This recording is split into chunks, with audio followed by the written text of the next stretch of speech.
로마서 14장부터 15장은 로마 교회에 있는 실제적인 문제들에 대한 구체적인 방안을 제시하는 본문입니다.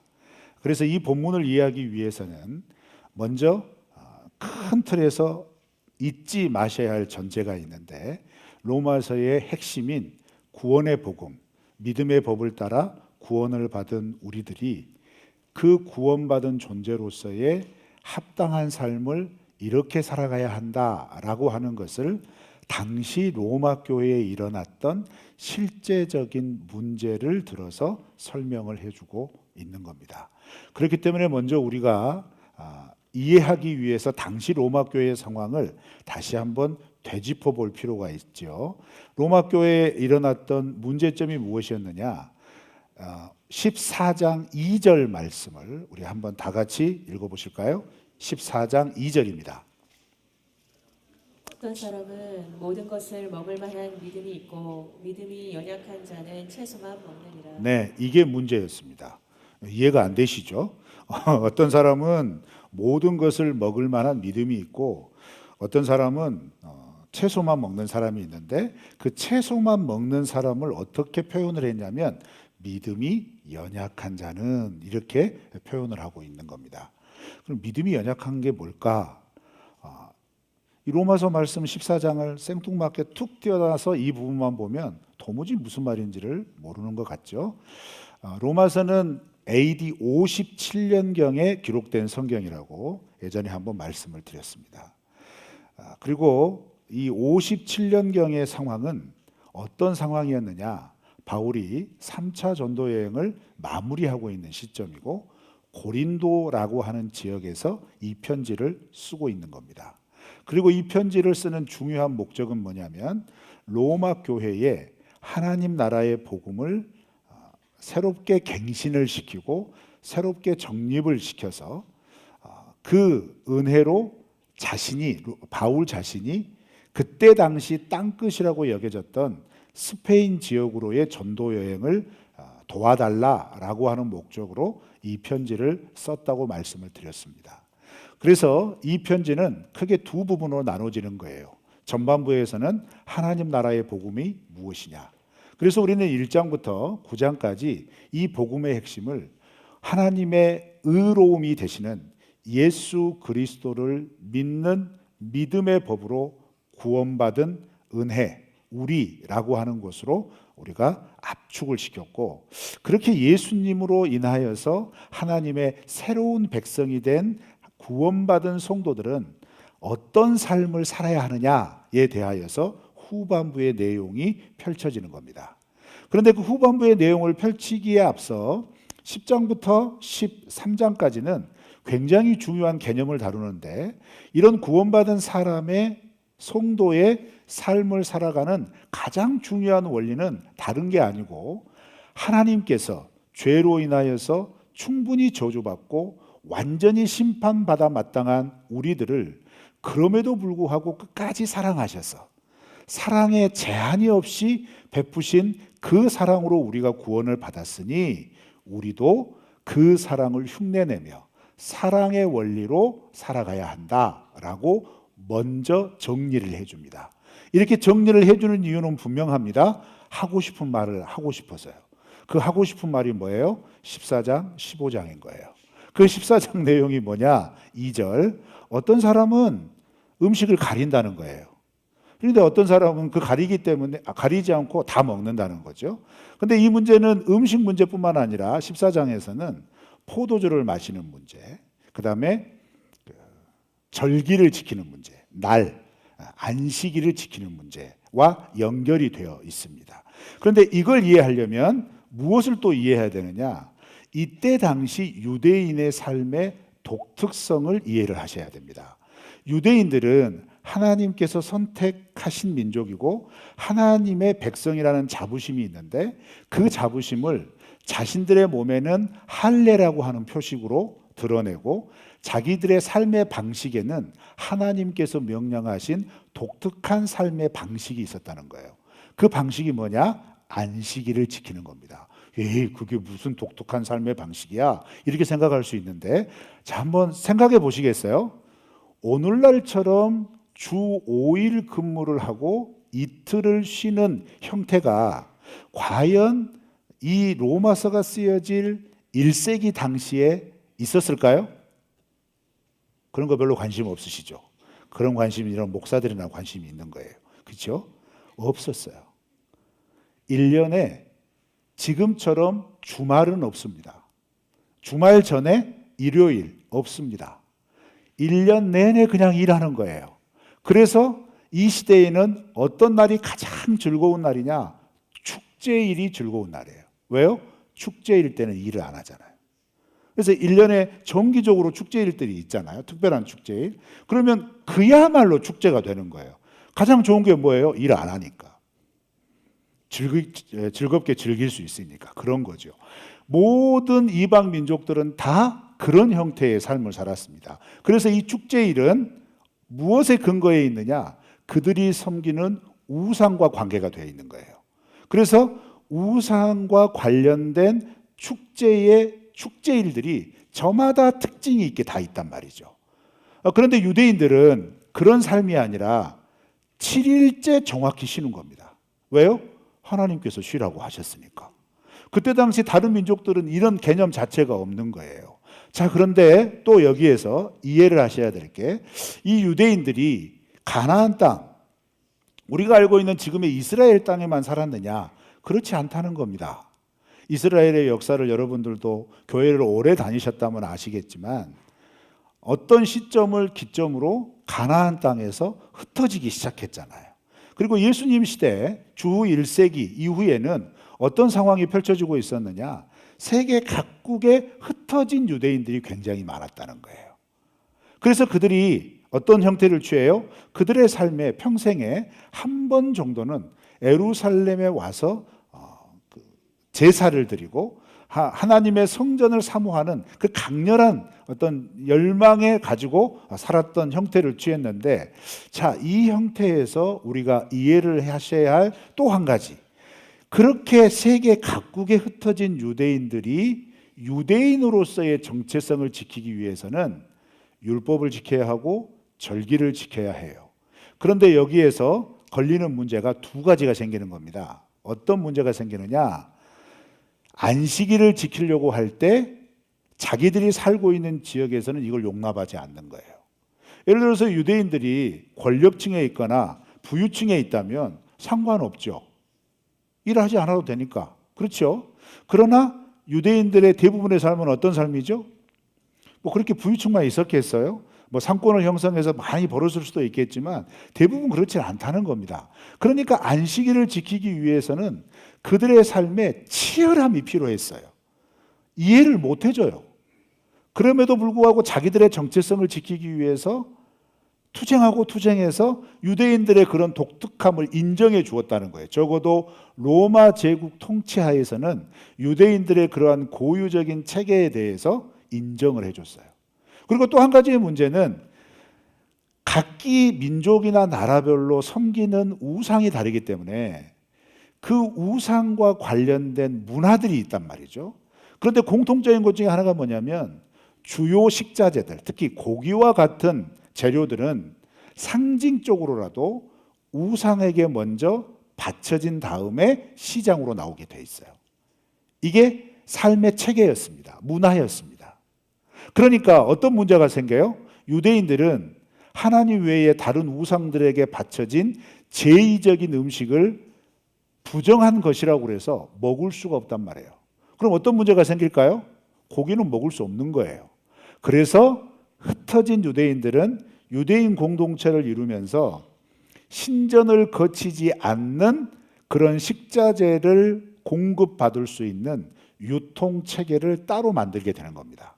이런 과정에서 역사적으로 보면 유대인들이 상술이 뛰어나다, 유대인들이 그런 개척정신이 뛰어나다라고 하는 것은 이런 이유가 한몫을 했을 가능성이 많아요. 자, 그런데 이런 이해를 가지시고 로마 교회의 유대인들은 또 독특성이 있어요. 무엇이냐면 여러분 제가 로마서를 시작하면서 이 로마서의 기록 배경을 설명할 때 AD 57년에 기록될 때까지 로마 교회의 상황을 잠깐 언급해 드린 적이 있습니다. 그러면 이 로마 교회는 역사적인 것으로 보았을 때 예수님의 죽으심과 부활, 그리고 예루살렘에 일어났던 큰 성령의 임함과 부흥, 그 시점으로 보았을 때 약 한 20년 정도의 역사를 가지고 있는 거예요. 57년경에 이 로마서를 썼으니까. 그러면 이 20년 정도의 사이에 로마 교회에 무슨 일이 있었느냐? 갑작스런 부흥이 일어나면서 사회적으로 무리가 되었던 사건들이 있었는데, 그것은 뭐냐면 이런 유대인의 독특한 정체성과 이 유대인 중에 예수님을 믿는 사람들이 교회 공동체로 들어가게 되고, 이렇게 들어가게 되면서 나타나는 문화적인 차이가 있었다는 거예요. 그런데 대부분의 로마 교회는 유대인으로서 그리스도인이 된 사람보다 이방인으로서, 즉 헬라인으로서 그리스도인이 된 사람들이 더 많을 가능성이 많아요. 왜요? 여기는 이스라엘 땅이 아니니까. 그렇겠죠. 그러면 어떤 문제가 생기느냐? 그 교회 공동체 안에 예수님을 믿어서 믿음의 새로운 출발이 되었고, 그 출발하는 과정에서 서로 다른 문화에 대한 관습에 대한 인식차가 생긴단 말이에요. 인식차가. 그러니까 이해 못할 일이 생기는 거예요. 14장의 말씀은 그 가운데서 이방인으로서 그리스도인이 된 사람들은 어떤 음식, 특히 신전을 거쳐서 나온 고기나 재료들이라도 그게 무슨 문제냐? 우리는 예수님으로 말미암아 자유함을 얻은 것 아니냐? 그런 제의적이나 형식이나 율법에 따라 얽매일 것이 아니지 않느냐 하면서 모든 것을 다 먹어요. 그런데 이제 꼭 유대인은 아니지만 이제껏 살아오는 삶의 관습이나 문화적인 영향 때문에 똑같이 하나님을 믿어도 좀 형태가 좀 다를 수 있단 말이죠. 예를 들어서 이런 겁니다. 여러분, 오랫동안 다른 종교 신앙생활 하시다가 예수님을 믿게 되신 분들이 기도를 하실 때 기도를 어떻게 드리는지 혹시 아세요? 불교에 오랫동안 계시다가 기독교로 개종하신 분이 기도를 한다고 생각해 보세요. 어떻게 기도할까요?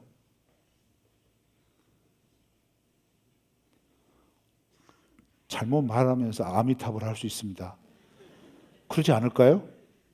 이게 문화의 차이라는 거예요. 또 오랫동안 그 토템에 길들여져서 정한수를 떠놓고 비나이다 이렇게 했을 때, 가정을 했을 때, 기도할 때 어떻게 손 모양을 할 수 있을까요? 해보세요, 빨리. 이렇게 할 수 있어요. 그럼 이게 틀린 겁니까? 기도는 예수님의 이름으로 하나님께 하고 있는데 이제껏 익숙하게 이렇게 하고 있단 말이에요. 그럼 그거 가지고 먼저 믿은 사람이 이 양반아, 기도는 그렇게 하면 안 받으셔. 누가 그래요? 누가 그러나요? 기도는 예수님의 이름으로, 믿음으로 하면 되는 겁니다. 요거 한다고 해서 안 받으실까요? 심각해지시는데. 이런 문제인 거예요. 14장의 말씀이. 제가 5월 중순에 우간다를 다녀왔지 않습니까? 케냐하고. 제가 우간다에서 입당 예배를 드리고 또 심심치 않게 현지인 예배를 드리면서 입당 예배 드릴 때 선교사님이 저한테 경고를 했어요. 목사님, 예배를 6시간 드리자입니다. 입당 예배를 6시간 드리자는 거예요. 그래서 저는 이제 한국적인 생각으로 아니 뭔 예배를 6시간이나 드려요. 우리 다음 일정이 있으니까 그냥 1-2시간 드리고 갑시다. 이러니까 아닙니다, 목사님. 여기서는 6시간을 꼭 드려야 한답니다. 그래서 안 되는데 6시간 동안 뭐 한답니까? 내가 그랬어요. 죄송해요. 저 목사예요. 근데 그렇게 물어봐. 6시간 동안 어떻게 예배 드린답니까? 보시면 아시잖아요. 제가 결국 한 4시간 드리다가 중간에 빠져나왔거든요. 근데 그 4시간 동안 3시간이 찬양이에요. 근데 그 찬양이 어떤 찬양인지 아세요? 막 찬양을 막 찬양하다가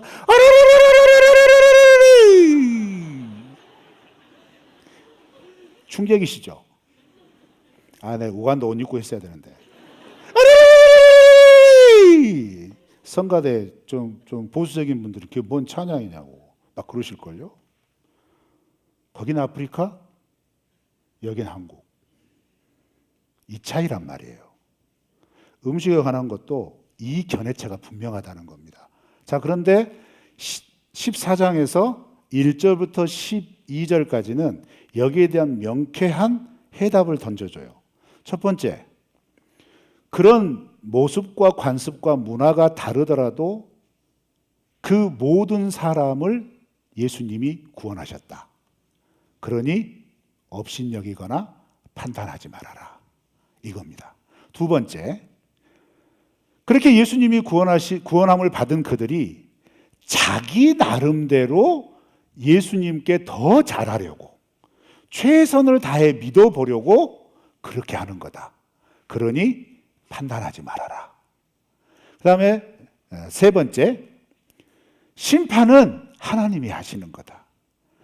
지금 형태가 다른 걸 가지고 틀렸다고 하지 말아라. 다른 것을 틀렸다고 심판하고 결정하는 권한은 하나님께만 있다. 이게 1절부터 12절의 중요한 내용이에요. 그리고 우리 방금 읽었던 13절부터 23절의 내용은 이 내용을 좀 더 자세하게 쫙 펼쳐주는 겁니다. 이것은 원리지만 이 원리를 따라 이 원리를 기억하고 그러면 우리가 구체적으로 어떻게 일어나는 갈등 상황들을 해결해야 될 거냐에 대해서 설명을 해주는 거예요. 자, 첫 번째 15절 말씀을 다 같이 한번 읽어볼까요? 세 번역으로 읽겠습니다. 시작. 그대가 음식 문제로 형제 자매의 마음을 상하게 하면 그것은 이미 사랑을 따라 살지 않는 것입니다. 음식 문제로 그 사람을 망하게 하지 마십시오. 그리스도께서 그 사람을 위하여 죽으셨습니다. 예수님이 그 사람을 위해 죽으셨는데 먹는 문제 가지고 정죄하고 판단해서 그 사람의 영혼을 죽이지 말아라. 이게 중요한 핵심입니다. 그런데 여기에서 우리가 가져야 할 태도가 있어요. 이 15절 말씀에는 어떤 의미가 담겨져 있냐면 예수 그리스도를 믿어서 구원함에 이른 성도들의 그들이 거쳐왔던 삶의 이력은 다 다르다는 겁니다. 더더군다나 이 로마서를 쓸 당시의 교회는요, 우리가 지금 읽고 있는 신약 성경이 확립이 되지 않았을 시기예요. 그러니까 이 교회들은 어디에 기초해서 믿음의 생활을 하고 있냐면 하나님께서 우리를 사랑하셔서 그의 아들 독생자 예수 그리스도를 이 땅에 보내주셔서 우리 스스로 해결할 수 없는 이 죄의 문제를 예수님이 십자가에서 그 죄에 진노하시는 하나님의 진노를 대신 다 받으시고 그 죄의 문제를 해결하여 주심으로 누구든지 이 사실을 믿고 그 예수님의 이름을 의지하여 하나님의 구원을 베풀어 주시는 은혜를, 구원의 은혜를 받아들이기만 하면 하나님의 백성이 됩니다 라고 하는 이 단순한 복음, 그리고 그 예수님은 십자가에 죽으시고 사흘 만에 살아나셔서 당신이 하신 이 구원의 사역을 스스로 보증하고 계시고 우리가 믿음의 고백을 하는 모든 어떤 사람이라도 그 믿음의 고백대로 하나님의 백성이 되도록 역사하여 주십니다 라고 하는 이 단순한 몇 줄 안 되는 이 복음, 이 복음으로 지금 로마 교회는 20년을 지내오고 있는 거예요. 우리가 알고 있는 신약 성경에 사복음서 없어요. 서신서 없어요. 계시록 없습니다. 무슨 말씀인지 아시겠습니까? 단순한 믿음의 고백으로 나 그러면 나를 구원해 주신 그 예수님을 어떻게 믿으면 좋을까? 어떻게 더 진심으로 믿어볼까? 어떻게 좀 반응해 볼까? 라고 하는 고민에서 어떤 사람은 자기가 이제껏 그렇게 살아온 거예요. 자기가 이전에 섬기던 우상들, 자기가 이전에 섬겼던 어떤 대상에 대해서는 이런 어떤 절제가 있었고 이런 어떤 구분이 있었고 이런 어떤 형태가 있었다는 거죠. 그러니까 예수님 믿고 나서서 이 성경의 말씀이 정확하게 확립되지 않는 이 시기에서 내가 하나님을 좀 더 잘 믿어보고 내가 하나님께 대하여 좀 더 이 구원의 복음에 대하여 확신을 가운데 거하기 위해서 이렇게 봐야 되겠다 저렇게 봐야 되겠다라고 하는 무수한 시도들이 있었다는 겁니다. 그 무수한 시도들이 있었는데 유대인들은 와서, 유대인으로 구원받은 그리스도인들은 와서 율법 지켜야 돼, 할례도 해야 돼, 절기도 지켜야 돼 라고 하면서 이방인들에게 그렇게 하지 않으면 구원받지 못해 라고 하는 이야기들을 하니까, 여러분 아세요? 이 결을 따라 비슷한 사건이 사도행전 15장에 나오는데, 사도행전 15장에는 에루살렘 총회라는 게 열립니다. 어떤 총회냐? 하도 유대인으로서 구원받은 그리스도인들이 와가지고 그 구원의 고백으로만, 예수님 믿는다는 고백으로만 구원받는 거 아니야. 할례 받아야지, 안식일을 지켜야지, 율법의 도를 따라 제사도 드려야 돼 라고 하는 억지 주장을 하는 거예요. 그러니까 바울이 1차, 2차 전도여행을 하면서 워낙 이런 이야기들이 많이 세워진 교회마다 유대인들로 그리스도인이 된 사람들이 와서 이렇게 얘기하고 저렇게 하고 또 이렇게 얘기하니까 사도들을 쫓아간 거예요. 예루살렘에 올라간 거예요. 이거 결정해 줘라. 예수 그리스도의 구원의 복음이 율법도 지켜야 하는 복음이냐? 그럴 수 없다. 예수님이 십자가에서 돌아가시고 우리를 위하여 구원하신 구원의 복음은 이스라엘이 실패한 그 율법을 다시 지키라는 복음이 아니다 라고 하는 것을 정확하게 선언하게 돼요. 그래서 그렇게 선언한 이후로 어떤 일이 벌어지냐면요, 그 이후로는 할례 안 받아도 된다, 믿음의 고백으로만 구원받아도 되는 거다, 구원받는 거다, 이게 확립이 되는 겁니다. 이해하시겠습니까? 여러분, 무슨 말이냐면 음식 먹는 문제, 포도주를 마시는 문제, 절기를 지키는 문제는 전제가 뭐냐? 예수님을 더 잘 믿어보려고 자기들 나름대로 몸부림을 치고 있다는 거예요. 그렇게 더 잘해보려고 몸부림치면서 나타나는 것에 대해서 왜 너는 그런 일을 하는 거냐? 그거 해봤자 소용없다, 너 그거 잘못이야, 너 그거 하나님 믿는 거 아니야 라고 하면서 정죄를 해버린다는 거예요. 그거 하지 말라는 겁니다. 그렇게 해가지고 형제가 시험에 들면 오히려 그것이 하나님 앞에 죄가 된다라는 거예요. 다른 것을 틀리다고 하지 마세요. 우리 더 온누리 공동체는 지난 2020년에 시작되어 지금까지 오고 있습니다. 로마서의 배경으로 보자면 로마 교회보다 더 복잡한 상황이에요. 왜 그럴까요? 코로나를 지나면서 우리는 제대로 교제하거나 치열하게 뭔가를 함께하는 시간들이 턱없이 부족합니다. 그러니 내가 지금까지 믿어왔던 신앙의 가치로 바라볼 수 있는 관점이 더 많겠죠. 그러지 않겠습니까? 그래서 저마다 왜 이 교회는 이렇게 할까? 우리 예전에 안 그랬는데 여기는 그런가? 근데 난 좀 불편하네, 뭐 이런 말들이 얼마나 많겠어요. 그러지 않겠습니까? 근데 여러분, 그것은 다른 것이지 틀린 것이 아닙니다. 틀리다고 해서는 안 됩니다. 내가 틀리다고 말하는 순간 그것은 갈등이 되는 거예요. 개인과의 관계, 공동체 안에서의 관계, 사회 속에서의 관계 다 그렇습니다. 그래서 바울은 이 15절에 있는 말씀을 통하여서 초점을, 그 형제도 예수님이 우리 구원해 주신 형제고 나도 예수님께 구원받은 형제인데, 내가 나의 기준과 나의 시점으로 그것을 판단하고 정죄하게 되었을 때 그 형제가 받게 될 괴로움, 망하게 함, 그것을 스스로 자초하지 말아라, 이렇게 얘기하는 겁니다. 그리고 더 나아가서 16절부터 18절 말씀은 또 어떤 것을 우리에게 일깨워 주냐면, 자, 우리 16절 말씀을 세 번역으로 한번 읽어보실까요? 시작. 그러므로 여러분이 좋다고 여기는 일이 도리어 비방거리가 되지 않도록 하십시오. 아멘. 여러분, 이 말씀은 이 말씀의 방향성이 교회 공동체 아니라고 생각하실 것 같지만 아닙니다. 이미 로마 교회는 한 번의 전적이 있어요. 제가 처음 시작할 때 이 이야기를 설명을 드렸습니다. 로마 교회는 초대교회, 그 로마 교회가 형성이 되고 나서 유대인들과 유대인으로서 그리스도인이 된 사람들 사이에 너무나 큰 분열들이 일어났어요. 충돌들이 일어났어요. 이게 사회 문제가 될 정도로, 클라우디우스 황제가 알아챌 정도로, 그래서 클라우디우스 황제는 이것을 원천적으로 해결하기 위해서 어떤 방법을 씁니까? 모든 유대인 다 로마에서 나가라. 칙령을 선포했다고 그랬죠. 기억나십니까? 칙령을 선포해서 다 쫓아내 버렸어요. 쫓아내고 나서 클라우디우스 황제가 죽고 그 다음 로마의 황제로 네로 황제가 득위하면서 클라우디우스 황제 때 선포했던 칙령이 자동 소멸되면서 유대인들이 다시 돌아오기 시작했다는 거예요. 그런데 그렇게 유대인들이 다시 돌아올 때 기독교인 유대인들만 돌아온 게 아니라 일반 유대인들도 돌아온 겁니다. 이 기간이 약 5년 정도의 경과가 된 거예요. 그렇게 되었을 때 돌아와 보니까 이제 로마 교회, 남아있는 교회 구성원은 대부분이 이방인들이겠죠. 그리고 다시 돌아온 유대인들이 합혀진 형국이 되겠죠. 이렇게 되었을 때 이 문제가 발생하게 된 겁니다. 이방인들은 지난 5년 동안 거리낌 없이 먹었고 거리낌 없이 마셨다는 거예요. 그런데 유대인들이 오자마자 어떤 일이 벌어지는 거예요?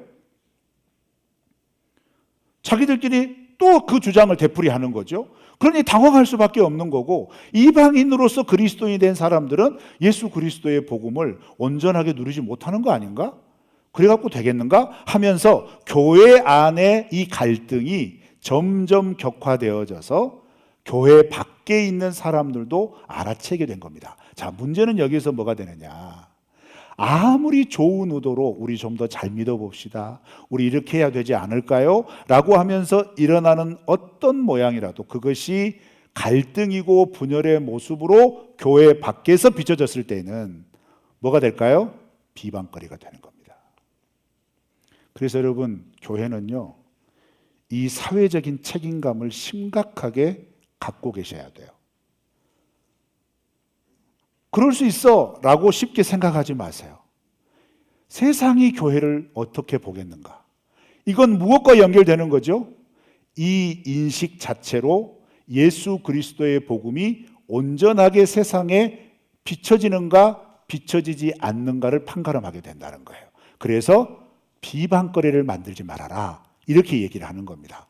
그래서 여러분 18절 말씀, 굉장히 중요한 말씀이죠. 우리 다 같이 한번 읽어볼까요? 세 번역입니다. 시작. 그리스도를 이렇게 섬기는 사람은 하나님을 기쁘게 해드리고 사람에게도 인정을 받습니다. 아멘. 하나님을 기쁘게도 하고 사람에게도 인정을 받는다. 여기서 사람은 교회 밖에 있는 사람들을 얘기하는 겁니다. 성도 여러분, 갈등이 왜 없겠습니까?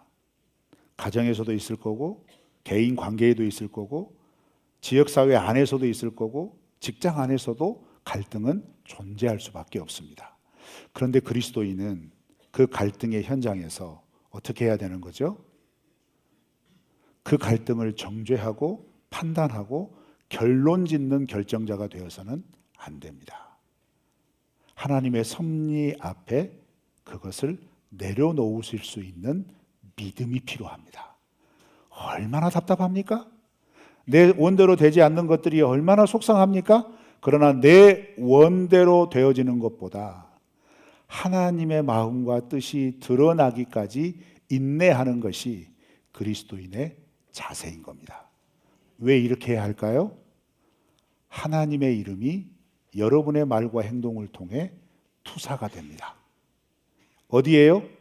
우리 공동체 안에뿐만 아니라 세상 속으로, 세상 밖으로 투사가 되는 거예요.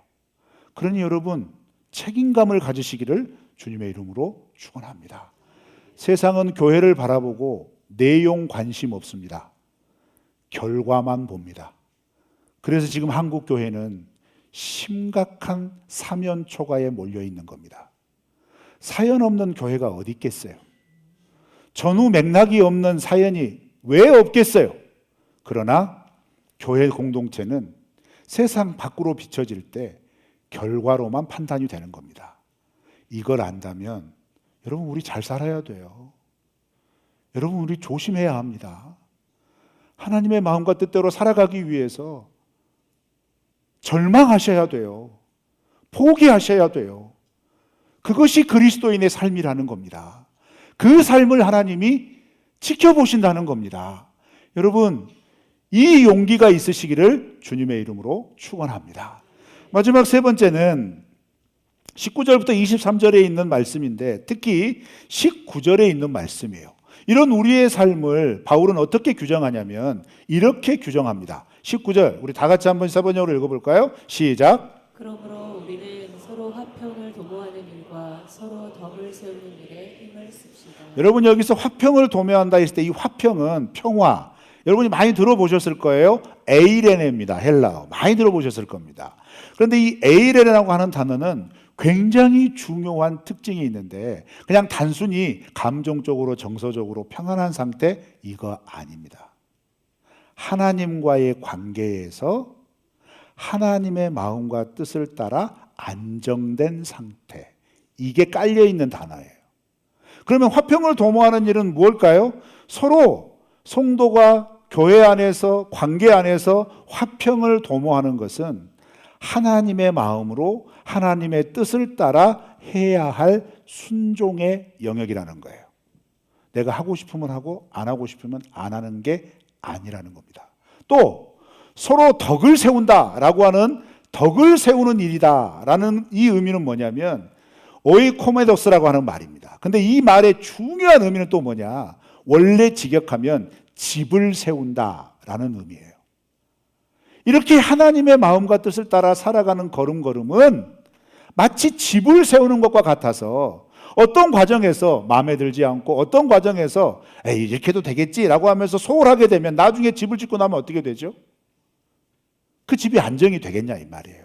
즉 매 순간 모든 과정을 하나님의 마음과 뜻으로 이 공동체 안에서 그 하나님의 은혜가 녹여들도록 내가 해야 한다는 거예요. 내가 그것을 받아들여야 한다는 거예요. 내가 그것을 감당해야 한다는 거예요. 그것이 하나님께서 우리에게 요구하시는 갈등을 대처했을 때 하나님의 마음이고 하나님의 뜻인 줄 믿습니다. 사랑하는 성도 여러분, 우리 교회가 걸어가는 걸음이 이와 같은 걸음이 되시기를 주님의 이름으로 축원합니다. 그래서 이 성경의 가치를 따라 17세기의 유명한 대주교가 한 분 계십니다. 이탈리아의 주교신데 마르코 안토니오 도미니스라고 하는 주교께서 여러분 전주 온누리교회에서 이 표어를 사용을 했었어요. 그런데 이 말이 도미니스 대주교가 하신 말씀이에요. 근데 이것이 와전이 돼가지고 성 어거스틴이 했다, 어떤 교부가 했다, 교회사에서 흘러나오는 말이다 이렇게 하는데 정확한 출처는 마르코 안토니오 도미니스 대주교가 이런 말씀을 했습니다. 우리 다 같이 한번 읽어볼까요? 시작. 본질적인 것에는 일치를, 비본질적인 것에는 자유를, 그리고 모든 것에는 자비를. 아멘. 그 도미니스 주교가 이 말을 하는 성경의 근거가 로마서 14장입니다. 예수 그리스도를 믿어 구원에 이르는 본질적인 진리에서는 하나됨을, 그렇게 구원받아서 우리가 한 공동체를 이루어서 살아가는 모든 과정 속에서 감당되어지는 여러 다양한 모습 속에서는 자유함을, 그런데 그런 속에서 내가 용납할 수 없는 게 생긴단 말이에요. 내가 받아들일 수 없는 영역이 생긴단 말이에요. 그럴 때는 어떻게 해야 된다고요? 사랑을, 자비를. 왜 우리가 그렇게 할 수 있다는 거죠? 우리가 그 하나님의 사랑을 받았기 때문입니다. 여러분 우리는요 로마서에서 분명히 말씀했죠. 우리 스스로 이 죄의 저주를 해결할 수 없는 존재입니다. 이 죄의 저주는 하나님의 진노의 대상이었고 영원한 형벌의 대상이었어요. 그런데 하나님은 이 죄의 진노를 받아 마땅한 우리들에게 제한이 없는 사랑을 먼저 베푸셔서 구원하여 주신 겁니다. 그 사랑을 우리의 일상에서, 우리의 삶의 현장에서 우리도 순종하며 풀어내야 될 줄로 믿습니다. 갈등이 일어났다고요? 내가 받은 하나님의 사랑을 순종할 수 있는 기회입니다. 힘들고 어렵겠지요. 속상하겠지요. 내가 포기하면 내가 패배한 것처럼 느껴지겠죠. 그렇지만 그것이 하나님이 기뻐하시는 것이고 하나님의 사랑을 받은 그리스도인의 삶인 겁니다. 이와 같은 믿음으로 주님 앞에 살아내시기를 주님의 이름으로 축원합니다.